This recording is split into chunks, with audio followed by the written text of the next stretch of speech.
Welcome to a short excerpt from Small Business School, the series on PBS stations and the web. Hi, I'm Hattie Bryant. And this case about Boston Duck Tours comes from our television series, Small Business School, your video partner for this class. Andy Wilson left corporate America to pursue a dream. Starting with nothing, Andy found financing, overcame regulatory obstacles, hired a team of Coast Guard captains, and started what would become the biggest tourist attraction in the state of Massachusetts. This is Boston, the birthplace of America. Visitors, both tourists and convention goers, pour into the city to experience the history, the architecture, the culture, the schools, the rich texture of a place that represents freedom, independence, democracy. Our Boston-born and bred executive producer tells us that Boston has a long-standing identity with certain amphibious creatures. The swan boats have been part of the public garden since the 1800s, and every child who grows up in Boston reads, "Make way for ducklings." The stars of the book also reside here in the gardens. Now, there's a new duck in town. Another amphibious wonder brought to the people of Boston by this imaginative entrepreneur. Are you guys ready? Boston Duck Tours is an 80-minute sightseeing tour of the city. The ducks are World War II landing craft originally used to transport supplies from ship to shore. There are 12 ducks with colorful names like Beantown Betty and colorful characters like our tour guide to take us on a historical journey. Now we'll be on the right-hand side is the second tallest building in the Each city of duck Boston, runs the 5 tours a day from April through December 1st.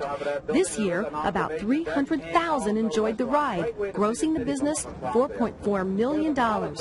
Believe it or not, he had to turn away over 200,000 people. Named Small Business Person of the Year from Massachusetts, Andy Wilson will tell you how a guy with no money and a vision in a very short time built the hottest attraction in the state. We were lucky we had called ahead because the tour is so popular, it's hard to get tickets. If you come to town during the summer or on weekends, buy tickets early in the day. I'll be on the right-hand side. You can see where the Declaration of Independence was first read to the people of Boston in July of 1776.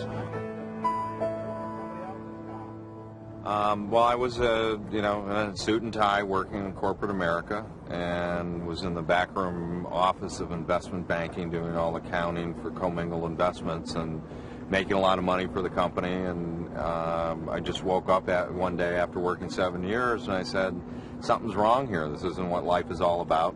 So I went out and for $300 bought a 90-day Greyhound pass and took my own bus trip. And along the way, I wanted to go see an aunt who I had not seen in 18 years, and she lived in Tennessee. And I stopped off in Memphis to see Graceland. And I pulled into the bus stop at 5:30 in the morning, stumbled across the street, checked into a hotel to get some shut-eye, and I woke up about 3 hours later, opened the drapes, and I looked down, and there was this duck that was... One of these. One of these, that there was this little rinky-dink duck business in Memphis, and didn't know they existed, and I took the duck tour. So I finished the rest of my, went on and saw Graceland and saw my aunt and went on with the rest of my trip, and I was home for less than a half an hour, and I saw 10 trolleys in that first half an hour. Home in Boston. Home in Boston. Saw 10 trolleys packed with people living on a boat. I used to take people up to see these views in the Charles, friends of mine, when they'd visit, and they would be ranting and raving about this experience years later, about how wonderful it was. They loved it from the boat best. From the boat the best, and all of a sudden it just hit me. I said, this will work in Boston. I researched and I found out that there were really 3 main duck businesses that had been flourishing.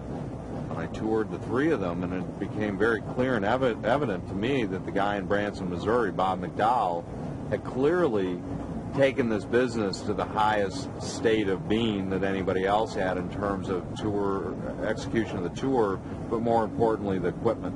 So I approached him, and I started helping him cash out his technology. He was running his own sightseeing tour, but all of a sudden now he's cash flowing off of his technology as a result of me. And one of my things I like to say is business people are ultimately much better off working together than working apart.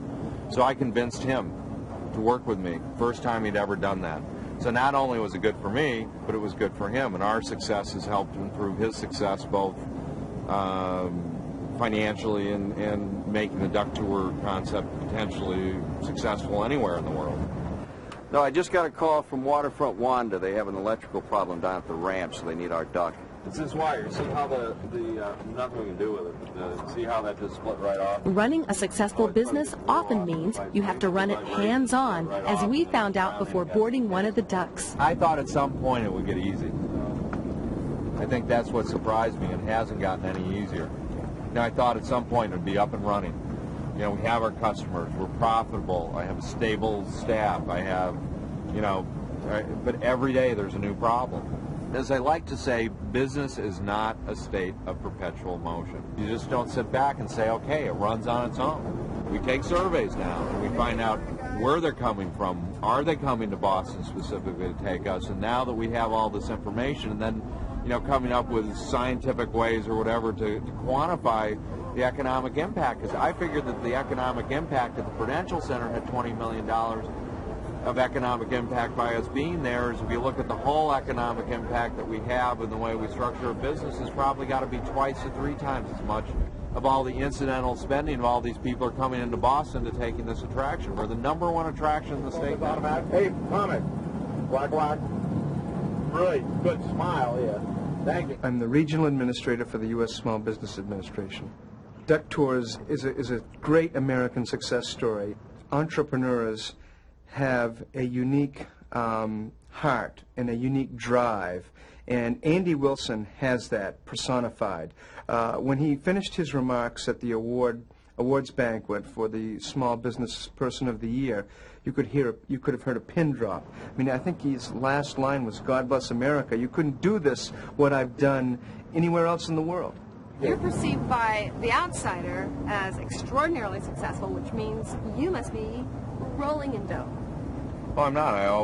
Before I started really participating in the equity of the business, is that, you know, the way the deal was structured is that I had to say, I'm going to put everything at risk, and that, you know, I'm deferring my position. In other words, my position subordinated to the investors until they get a certain return. So basically, I got to pay off another $4 million before I just get past subsistence living. It's not all about money. I mean, it started out about money for me. I knew I could make this a successful business, but then once you get into it and you start affecting people's lives, 300,000 people this year are taking it and getting off and are loving it, and the employees enjoy working at the company, and I've you know, helped in my own way. I've helped change the world, I think. There's much more on television and on the web at smallbusinessschool.org.